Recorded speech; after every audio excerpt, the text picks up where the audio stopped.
जय जय श्री सीताराम, जय बागेश्वर धाम सरकार। प्यारे भक्तों, आप सभी को मेरा सादर नमस्कार।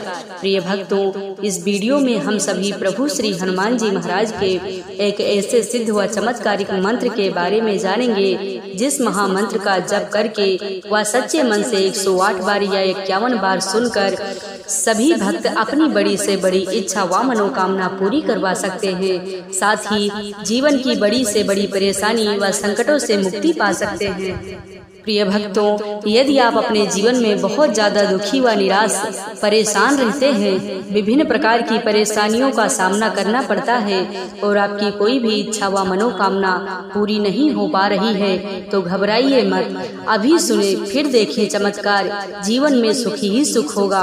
प्रभु श्री हनुमान जी महाराज की कृपा से आपके जीवन में चमत्कार होगा।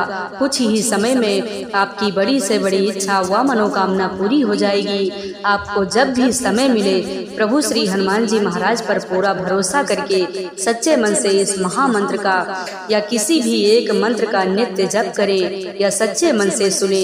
कुछ ही समय में आपको प्रभाव दिखने लगेगा। प्यारे भक्तों, आइए बिना देर किए प्रभु श्री हनुमान जी महाराज का यह सिद्ध व चमत्कारी मंत्र सुने। इससे पहले आप सभी भक्तों से निवेदन है कि इस महामंत्र को पूरा सुनने का प्रयास करें और कमेंट में जय श्री राम, जय बालाजी महाराज लिखकर अपनी हाजिरी जरूर लगा दे। प्यारे भक्तों, अपने सनातन धर्म से संबंधित वीडियो पाने के लिए चैनल को सब्सक्राइब करके कमेंट में अपनी हाजिरी जरूर लगा दीजिएगा। मंत्र है ओम श्री वज्रदेहाय राम भक्ताय वायुपुत्राय नमोस्तुते। ओम श्री वज्रदेहाय राम भक्ताय वायुपुत्राय नमोस्तुते। ओम श्री वज्रदेहाय राम भक्ताय वायुपुत्राय नमोस्तुते। ओम श्री वज्रदेहाय राम भक्ताय वायुपुत्राय नमोस्तुते। ओम श्री वज्रदेहाय राम भक्ताय वायुपुत्राय नमोस्तुते। ओम श्री वज्रदेहाय राम भक्ताय वायुपुत्राय नमोस्तुते। ओम श्री वज्रदेहाय राम भक्ताय वायुपुत्राय नमोस्तुते। ओम श्री वज्रदेहाय राम भक्ताय वायुपुत्राय नमोस्तुते। ओम श्री वज्रदेहाय राम भक्ताय वायुपुत्राय नमोस्तुते। ओम श्री वज्रदेहाय राम भक्ताय वायुपुत्राय नमोस्तुते। ओम श्री वज्रदेहाय राम भक्ताय वायुपुत्राय नमोस्तुते। ओम श्री वज्रदेहाय राम भक्ताय वायुपुत्राय नमोस्तुते। ओम श्री वज्रदेहाय राम भक्ताय वायुपुत्राय नमोस्तुते। ओम श्री वज्रदेहाय राम भक्ताय वायुपुत्राय नमोस्तुते। ओम श्री वज्रदेहाय राम भक्ताय वायुपुत्राय नमोस्तुते। ओम श्री वज्रदेहाय राम भक्ताय वायुपुत्राय नमोस्तुते। ओम श्री वज्रदेहाय राम भक्ताय वायुपुत्राय नमोस्तुते। ओम श्री वज्रदेहाय राम भक्ताय वायुपुत्राय नमोस्तुते। ओम श्री वज्रदेहाय राम भक्ताय वायुपुत्राय नमोस्तुते। ओम श्री वज्रदेहाय राम भक्ताय वायुपुत्राय नमोस्तुते। ओम श्री वज्रदेहाय राम भक्ताय वायुपुत्राय नमोस्तुते। ओम श्री वज्रदेहाय राम भक्ताय वायुपुत्राय नमोस्तुते। ओम श्री वज्रदेहाय राम भक्ताय वायुपुत्राय नमोस्तुते। ओम श्री वज्रदेहाय राम भक्ताय वायुपुत्राय नमोस्तुते। ओम श्री वज्रदेहाय राम भक्ताय वायुपुत्राय नमोस्तुते। ॐ श्री वज्रदेहाय राम भक्ताय वायुपुत्राय नमोस्तुते। ॐ श्री वज्रदेहाय राम भक्ताय वायुपुत्राय नमोस्तुते। ॐ श्री वज्रदेहाय राम भक्ताय वायुपुत्राय नमोस्तुते। ॐ श्री वज्रदेहाय राम भक्ताय वायुपुत्राय नमोस्तुते। ॐ श्री वज्रदेहाय राम भक्ताय वायुपुत्राय नमोस्तुते। ॐ श्री वज्रदेहाय राम भक्ताय वायुपुत्राय नमोस्तुते। ॐ श्री वज्रदेहाय राम भक्ताय वायुपुत्राय नमोस्तुते। ॐ श्री वज्रदेहाय राम भक्ताय वायुपुत्राय नमोस्तुते। ॐ श्री वज्रदेहाय राम भक्ताय वायुपुत्राय नमोस्तुते। ॐ श्री वज्रदेहाय राम भक्ताय वायुपुत्राय नमोस्तुते। ॐ श्री वज्रदेहाय राम भक्ताय वायुपुत्राय नमोस्तुते। ॐ श्री वज्रदेहाय राम भक्ताय वायुपुत्राय नमोस्तुते। ॐ श्री वज्रदेहाय राम भक्ताय वायुपुत्राय नमोस्तुते। ॐ श्री वज्रदेहाय राम भक्ताय वायुपुत्राय नमोस्तुते। ॐ श्री वज्रदेहाय राम भक्ताय वायुपुत्राय नमोस्तुते। ॐ श्री वज्रदेहाय राम भक्ताय वायुपुत्राय नमोस्तुते। ॐ श्री वज्रदेहाय राम भक्ताय वायुपुत्राय नमोस्तुते। ॐ श्री वज्रदेहाय राम भक्ताय वायुपुत्राय नमोस्तुते। ॐ श्री वज्रदेहाय राम भक्ताय वायुपुत्राय नमोस्तुते। ॐ श्री वज्रदेहाय राम भक्ताय वायुपुत्राय नमोस्तुते। ॐ श्री वज्रदेहाय राम भक्ताय वायुपुत्राय नमोस्तुते। ॐ श्री वज्रदेहाय राम भक्ताय वायुपुत्राय नमोस्तुते। ॐ श्री वज्रदेहाय राम भक्ताय वायुपुत्राय नमोस्तुते। ॐ श्री वज्रदेहाय राम भक्ताय वायुपुत्राय नमोस्तुते। ॐ श्री वज्रदेहाय राम भक्ताय वायुपुत्राय नमोस्तुते। ॐ श्री वज्रदेहाय राम भक्ताय वायुपुत्राय नमोस्तुते। ॐ श्री वज्रदेहाय राम भक्ताय वायुपुत्राय नमोस्तुते। ॐ श्री वज्रदेहाय राम भक्ताय वायुपुत्राय नमोस्तुते। ॐ श्री वज्रदेहाय राम भक्ताय वायुपुत्राय नमोस्तुते। ॐ श्री वज्रदेहाय राम भक्ताय वायुपुत्राय नमोस्तुते। ॐ श्री वज्रदेहाय राम भक्ताय वायुपुत्राय नमोस्तुते। ॐ श्री वज्रदेहाय राम भक्ताय वायुपुत्राय नमोस्तुते।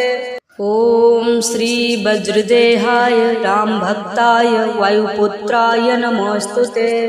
ॐ श्री वज्रदेहाय राम भक्ताय वायुपुत्राय नमोस्तुते। ॐ श्री वज्रदेहाय राम भक्ताय वायुपुत्राय नमोस्तुते। ॐ श्री वज्रदेहाय राम भक्ताय वायुपुत्राय नमोस्तुते। ॐ श्री वज्रदेहाय राम भक्ताय वायुपुत्राय नमोस्तुते।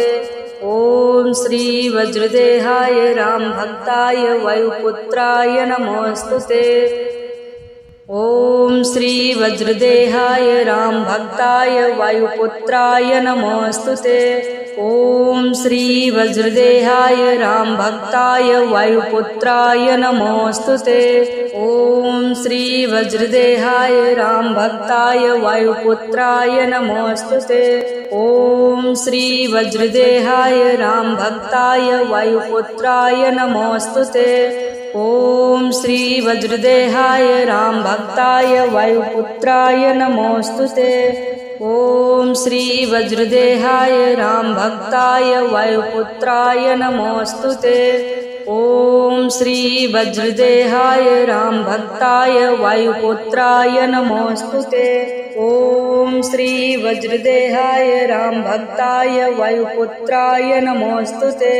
ॐ श्री वज्रदेहाय रामभक्ताय वायुपुत्राय नमोऽस्तुते। ॐ श्री वज्रदेहाय रामभक्ताय वायुपुत्राय नमोऽस्तुते। ॐ श्री वज्रदेहाय रामभक्ताय वायुपुत्राय नमोऽस्तुते। ॐ श्री वज्रदेहाय रामभक्ताय वायुपुत्राय नमोऽस्तुते। ॐ श्री वज्रदेहाय रामभक्ताय वायुपुत्राय नमोऽस्तुते। ॐ श्री वज्रदेहाय रामभक्ताय वायुपुत्राय नमोऽस्तुते। ॐ श्री वज्रदेहाय रामभक्ताय वायुपुत्राय नमोऽस्तुते। ॐ श्री वज्रदेहाय रामभक्ताय वायुपुत्राय नमोऽस्तुते। ॐ श्री वज्रदेहाय रामभक्ताय वायुपुत्राय नमोऽस्तुते। ॐ श्री वज्रदेहाय रामभक्ताय वायुपुत्राय नमोऽस्तुते।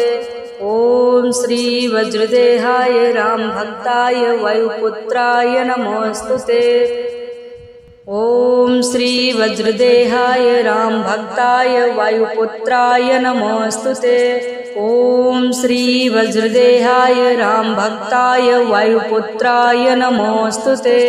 ॐ श्री वज्रदेहाय रामभक्ताय वायुपुत्राय नमोऽस्तुते।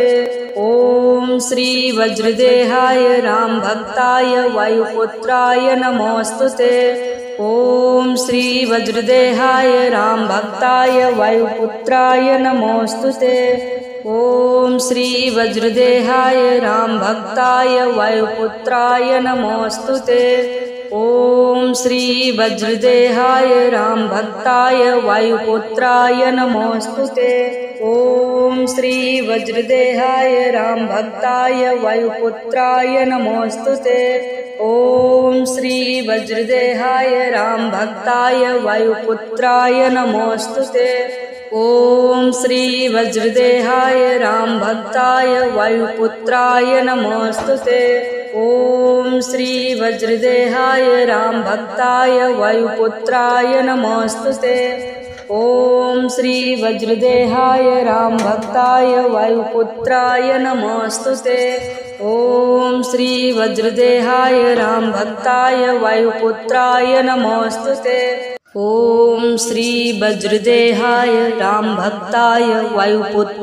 नमोऽस्तुते।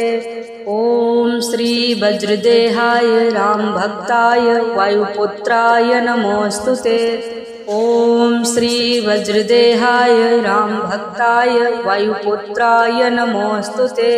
ॐ श्री वज्रदेहाय रामभक्ताय वायुपुत्राय नमोऽस्तुते। ॐ श्री वज्रदेहाय रामभक्ताय वायुपुत्राय नमोऽस्तुते।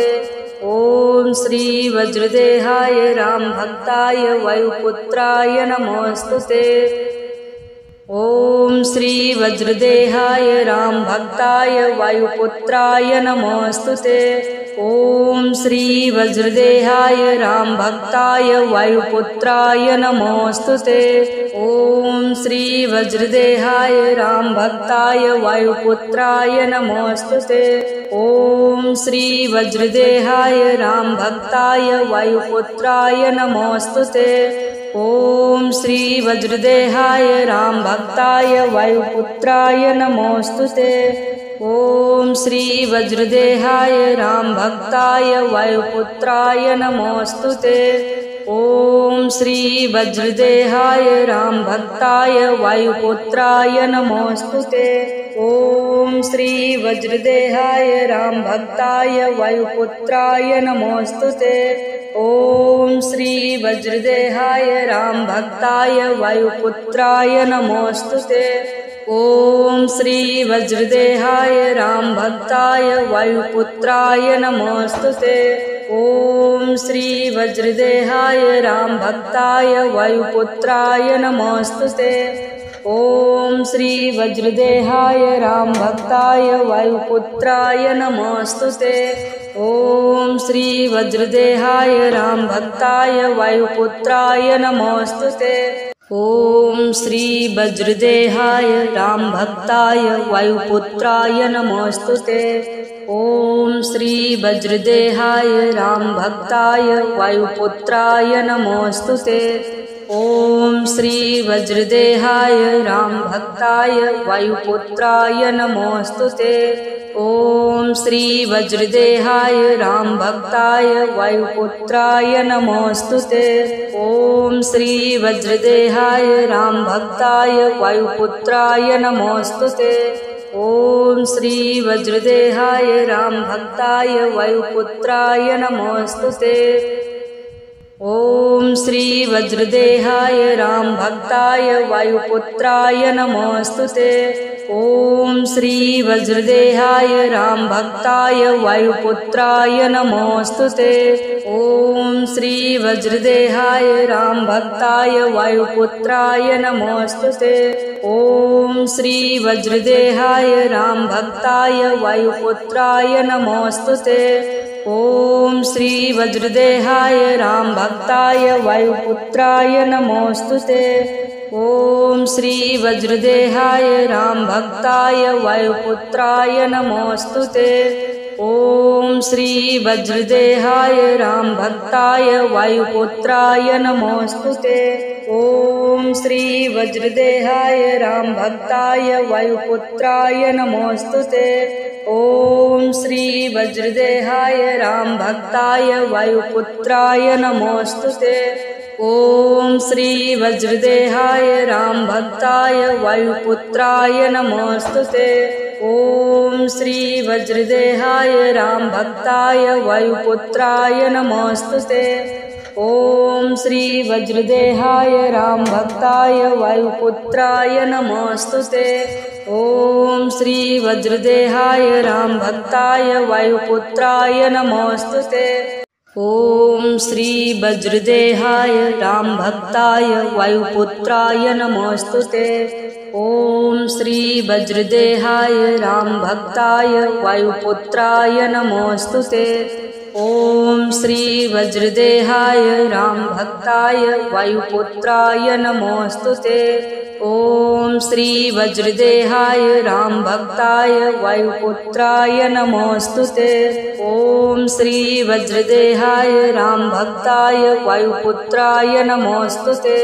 ॐ श्री वज्रदेहाय रामभक्ताय वायुपुत्राय नमोस्तुते।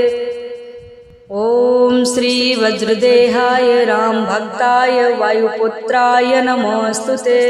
ॐ श्री वज्रदेहाय रामभक्ताय वायुपुत्राय नमोस्तुते। ॐ श्री वज्रदेहाय रामभक्ताय वायुपुत्राय नमोस्तुते। ॐ श्री वज्रदेहाय रामभक्ताय वायुपुत्राय नमोस्तुते। ॐ श्री वज्रदेहाय रामभक्ताय वायुपुत्राय नमोस्तुते। ॐ श्री वज्रदेहाय रामभक्ताय वायुपुत्राय नमोस्तुते। ॐ श्री वज्रदेहाय रामभक्ताय वायुपुत्राय नमोस्तुते। ॐ श्री वज्रदेहाय रामभक्ताय वायुपुत्राय नमोस्तुते। ॐ श्री वज्रदेहाय रामभक्ताय वायुपुत्राय नमोस्तुते।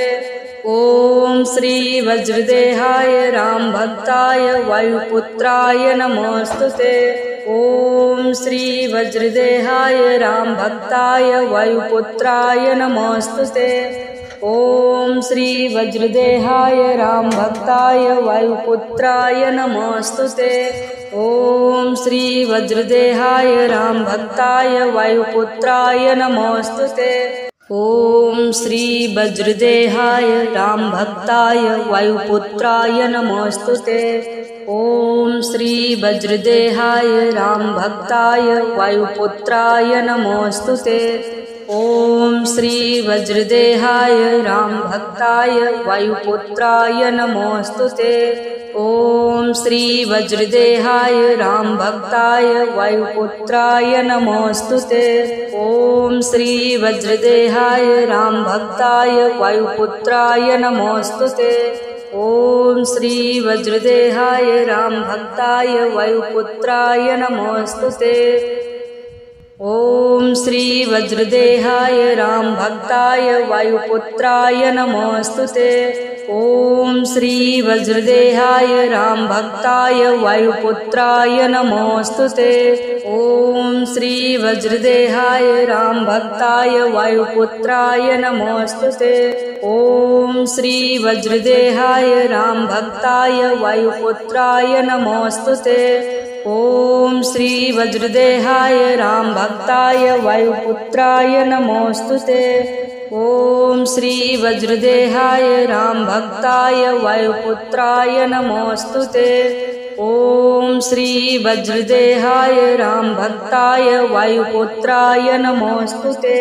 ॐ श्री वज्रदेहाय रामभक्ताय वायुपुत्राय नमोऽस्तुते। ॐ श्री वज्रदेहाय रामभक्ताय वायुपुत्राय नमोऽस्तुते। ॐ श्री वज्रदेहाय रामभक्ताय वायुपुत्राय नमोऽस्तुते। ॐ श्री वज्रदेहाय रामभक्ताय वायुपुत्राय नमोऽस्तुते। ॐ श्री वज्रदेहाय रामभक्ताय वायुपुत्राय नमोऽस्तुते। ॐ श्री वज्रदेहाय रामभक्ताय वायुपुत्राय नमोऽस्तुते। ॐ श्री वज्रदेहाय रामभक्ताय वायुपुत्राय नमोऽस्तुते। ॐ श्री वज्रदेहाय रामभक्ताय वायुपुत्राय नमोऽस्तुते। ॐ श्री वज्रदेहाय रामभक्ताय वायुपुत्राय नमोऽस्तुते। ॐ श्री वज्रदेहाय रामभक्ताय वायुपुत्राय नमोऽस्तुते। ॐ श्री वज्रदेहाय रामभक्ताय वायुपुत्राय नमोऽस्तुते। ॐ श्री वज्रदेहाय रामभक्ताय वायुपुत्राय नमोऽस्तुते। ॐ श्री वज्रदेहाय रामभक्ताय वायुपुत्राय नमोऽस्तुते। ॐ श्री वज्रदेहाय रामभक्ताय वायुपुत्राय नमोऽस्तुते। ॐ श्री वज्रदेहाय रामभक्ताय वायुपुत्राय नमोऽस्तुते। ॐ श्री वज्रदेहाय रामभक्ताय वायुपुत्राय नमोऽस्तुते। ॐ श्री वज्रदेहाय रामभक्ताय वायुपुत्राय नमोऽस्तुते। ॐ श्री वज्रदेहाय रामभक्ताय वायुपुत्राय नमोऽस्तुते। ॐ श्री वज्रदेहाय रामभक्ताय वायुपुत्राय नमोऽस्तुते। ॐ श्री वज्रदेहाय रामभक्ताय वायुपुत्राय नमोऽस्तुते। ॐ श्री वज्रदेहाय रामभक्ताय वायुपुत्राय नमोऽस्तुते। ॐ श्री वज्रदेहाय रामभक्ताय वायुपुत्राय नमोऽस्तुते। ॐ श्री वज्रदेहाय रामभक्ताय वायुपुत्राय नमोऽस्तुते। ॐ श्री वज्रदेहाय रामभक्ताय वायुपुत्राय नमोऽस्तुते। ॐ श्री वज्रदेहाय रामभक्ताय वायुपुत्राय नमोऽस्तुते। ॐ श्री वज्रदेहाय रामभक्ताय वायुपुत्राय नमोऽस्तुते। ॐ श्री वज्रदेहाय रामभक्ताय वायुपुत्राय नमोऽस्तुते। ॐ श्री वज्रदेहाय रामभक्ताय वायुपुत्राय नमोऽस्तुते। ॐ श्री वज्रदेहाय रामभक्ताय वायुपुत्राय नमोऽस्तुते। ॐ श्री वज्रदेहाय रामभक्ताय वायुपुत्राय नमोऽस्तुते। ॐ श्री वज्रदेहाय रामभक्ताय वायुपुत्राय नमोऽस्तुते। ॐ श्री वज्रदेहाय राम भक्ताय वायुपुत्राय नमोस्तुते। ॐ श्री वज्रदेहाय राम भक्ताय वायुपुत्राय नमोस्तुते। ॐ श्री वज्रदेहाय राम भक्ताय वायुपुत्राय नमोस्तुते।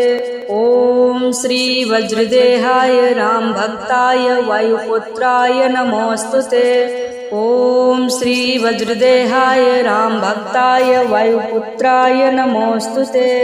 ॐ श्री वज्रदेहाय राम भक्ताय वायुपुत्राय नमोस्तुते। ॐ श्री वज्रदेहाय राम भक्ताय वायुपुत्राय नमोस्तुते। ॐ श्री वज्रदेहाय राम भक्ताय वायुपुत्राय नमोस्तुते। ॐ श्री वज्रदेहाय राम भक्ताय वायुपुत्राय नमोस्तुते। ॐ श्री वज्रदेहाय राम भक्ताय वायुपुत्राय नमोस्तुते। ॐ श्री वज्रदेहाय राम भक्ताय वायुपुत्राय नमोस्तुते। ॐ श्री वज्रदेहाय राम भक्ताय वायुपुत्राय नमोस्तुते। ॐ श्री वज्रदेहाय राम भक्ताय वायुपुत्राय नमोस्तुते। ॐ श्री वज्रदेहाय राम भक्ताय वायुपुत्राय नमोस्तुते। ॐ श्री वज्रदेहाय राम भक्ताय वायुपुत्राय नमोस्तुते। ॐ श्री वज्रदेहाय राम भक्ताय वायुपुत्राय नमोस्तुते। ॐ श्री वज्रदेहाय राम भक्ताय वायुपुत्राय नमोस्तुते। ॐ श्री वज्रदेहाय राम भक्ताय वायुपुत्राय नमोस्तुते। ॐ श्री वज्रदेहाय राम भक्ताय वायुपुत्राय नमोस्तुते। ॐ श्री वज्रदेहाय राम भक्ताय वायुपुत्राय नमोस्तुते। ॐ श्री वज्रदेहाय राम भक्ताय वायुपुत्राय नमोस्तुते। ॐ श्री वज्रदेहाय राम भक्ताय वायुपुत्राय नमोस्तुते। ॐ श्री वज्रदेहाय राम भक्ताय वायुपुत्राय नमोस्तुते। ॐ श्री वज्रदेहाय राम भक्ताय वायुपुत्राय नमोस्तुते। ॐ श्री वज्रदेहाय राम भक्ताय वायुपुत्राय नमोस्तुते। ॐ श्री वज्रदेहाय राम भक्ताय वायुपुत्राय नमोस्तुते। ॐ श्री वज्रदेहाय राम भक्ताय वायुपुत्राय नमोस्तुते। ॐ श्री वज्रदेहाय राम भक्ताय वायुपुत्राय नमोस्तुते। ॐ श्री वज्रदेहाय राम भक्ताय वायुपुत्राय नमोस्तुते। ॐ श्री वज्रदेहाय राम भक्ताय वायुपुत्राय नमोस्तुते। ॐ श्री वज्रदेहाय राम भक्ताय वायुपुत्राय नमोस्तुते। ॐ श्री वज्रदेहाय राम भक्ताय वायुपुत्राय नमोस्तुते। ॐ श्री वज्रदेहाय राम भक्ताय वायुपुत्राय नमोस्तुते। ॐ श्री वज्रदेहाय राम भक्ताय वायुपुत्राय नमोस्तुते। ॐ श्री वज्रदेहाय राम भक्ताय वायुपुत्राय नमोस्तुते। ॐ श्री वज्रदेहाय राम भक्ताय वायुपुत्राय नमोस्तुते। ॐ श्री वज्रदेहाय राम भक्ताय वायुपुत्राय नमोस्तुते। ॐ श्री वज्रदेहाय राम भक्ताय वायुपुत्राय नमोस्तुते। ॐ श्री वज्रदेहाय राम भक्ताय वायुपुत्राय नमोस्तुते। ॐ श्री वज्रदेहाय राम भक्ताय वायुपुत्राय नमोस्तुते। ॐ श्री वज्रदेहाय राम भक्ताय वायुपुत्राय नमोस्तुते। ॐ श्री वज्रदेहाय राम भक्ताय वायुपुत्राय नमोस्तुते। ॐ श्री वज्रदेहाय राम भक्ताय वायुपुत्राय नमोस्तुते। ॐ श्री वज्रदेहाय रामभक्ताय वायुपुत्राय नमोऽस्तुते। ॐ श्री वज्रदेहाय रामभक्ताय वायुपुत्राय नमोऽस्तुते। ॐ श्री वज्रदेहाय रामभक्ताय वायुपुत्राय नमोऽस्तुते। ॐ श्री वज्रदेहाय रामभक्ताय वायुपुत्राय नमोऽस्तुते। ॐ श्री वज्रदेहाय रामभक्ताय वायुपुत्राय नमोऽस्तुते। ॐ श्री वज्रदेहाय रामभक्ताय वायुपुत्राय नमोऽस्तुते। ॐ श्री वज्रदेहाय रामभक्ताय वायुपुत्राय नमोऽस्तुते। ॐ श्री वज्रदेहाय रामभक्ताय वायुपुत्राय नमोऽस्तुते। ॐ श्री वज्रदेहाय रामभक्ताय वायुपुत्राय नमोऽस्तुते। ॐ श्री वज्रदेहाय रामभक्ताय वायुपुत्राय नमोऽस्तुते। ॐ श्री वज्रदेहाय रामभक्ताय वायुपुत्राय नमोऽस्तुते। ॐ श्री वज्रदेहाय रामभक्ताय वायुपुत्राय नमोऽस्तुते। ॐ श्री वज्रदेहाय रामभक्ताय वायुपुत्राय नमोऽस्तुते। ॐ श्री वज्रदेहाय रामभक्ताय वायुपुत्राय नमोऽस्तुते। ॐ श्री वज्रदेहाय रामभक्ताय वायुपुत्राय नमोऽस्तुते। ॐ श्री वज्रदेहाय रामभक्ताय वायुपुत्राय नमोऽस्तुते। ॐ श्री वज्रदेहाय रामभक्ताय वायुपुत्राय नमोऽस्तुते। ॐ श्री वज्रदेहाय रामभक्ताय वायुपुत्राय नमोऽस्तुते। ॐ श्री वज्रदेहाय रामभक्ताय वायुपुत्राय नमोऽस्तुते। ॐ श्री वज्रदेहाय रामभक्ताय वायुपुत्राय नमोऽस्तुते। ॐ श्री वज्रदेहाय रामभक्ताय वायुपुत्राय नमोऽस्तुते। ॐ श्री वज्रदेहाय रामभक्ताय वायुपुत्राय नमोऽस्तुते। ॐ श्री वज्रदेहाय रामभक्ताय वायुपुत्राय नमोऽस्तुते। ॐ श्री वज्रदेहाय रामभक्ताय वायुपुत्राय नमोऽस्तुते। ॐ श्री वज्रदेहाय रामभक्ताय वायुपुत्राय नमोऽस्तुते। ॐ श्री वज्रदेहाय रामभक्ताय वायुपुत्राय नमोऽस्तुते। ॐ श्री वज्रदेहाय रामभक्ताय वायुपुत्राय नमोऽस्तुते। ॐ श्री वज्रदेहाय रामभक्ताय वायुपुत्राय नमोऽस्तुते। ॐ श्री वज्रदेहाय रामभक्ताय वायुपुत्राय नमोऽस्तुते। ॐ श्री वज्रदेहाय रामभक्ताय वायुपुत्राय नमोऽस्तुते। ॐ श्री वज्रदेहाय रामभक्ताय वायुपुत्राय नमोऽस्तुते। ॐ श्री वज्रदेहाय रामभक्ताय वायुपुत्राय नमोऽस्तुते। ॐ श्री वज्रदेहाय रामभक्ताय वायुपुत्राय नमोऽस्तुते। ॐ श्री वज्रदेहाय रामभक्ताय वायुपुत्राय नमोऽस्तुते। ॐ श्री वज्रदेहाय रामभक्ताय वायुपुत्राय नमोऽस्तुते। ॐ श्री वज्रदेहाय रामभक्ताय वायुपुत्राय नमोऽस्तुते। ॐ श्री वज्रदेहाय रामभक्ताय